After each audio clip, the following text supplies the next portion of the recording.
Hello বন্ধুরা, আজকে নিয়ে আসলাম স্বামী স্ত্রীর ভিতরে ভালোবাসার সৃষ্টি করার তদবির একটা বা তাবিজ একটা। এই তাবিজটা এই যে দেখে নিন, স্বামী স্ত্রীর মাঝখানে মাঝে মন মিলে না বা ঝগড়া বিবাদ হলে মৃত্যু নমস্কার কাগজে লিখিয়া বস্তুতে লিখিয়া বস্তুতে লিখিয়া আমি দেখাইতেছি কোনটাতে লেখা লাগে। লিখিয়া এই যে এই বস্তুটা, এই ঘোষপাতা বা এই কাগজে লিখবেন। কাগজে লিখিয়া পানি দেওয়া ধুইয়া উভয়কে পান করাইবে। তার উভয় বলতে কি স্বামী বা স্ত্রী দুজনে একটা, যে রাগী নিত্য বেশি রাগী বেশি তাকে খাওয়াবেন, বা যে কথা শোনে না তারে খাওয়াবেন।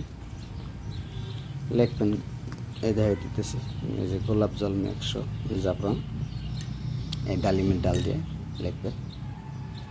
ডালিমের ডাল দিয়া লেখা মোটামুটি 2 দিন খাওয়ান, বেশি না 2 দিন খাওয়ান। 5-7 দিন করলে আরও ভালো, এটা কোনো ক্ষতি নেই, ভালো কাজ।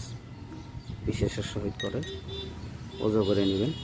ওজো করে নিয়ে শুক্রবার সোমবার অবশ্যই নামাজ পড়ে শুক্রবার সোমবারে পরে করবেন, কাজটা ভালো হয়। আরও না পারলে কোনো ক্ষতি নেই, ওজো করে ভালো করে নিজে বসে নিজে করেন, নিজে প্রমাণ করেন কাজটা।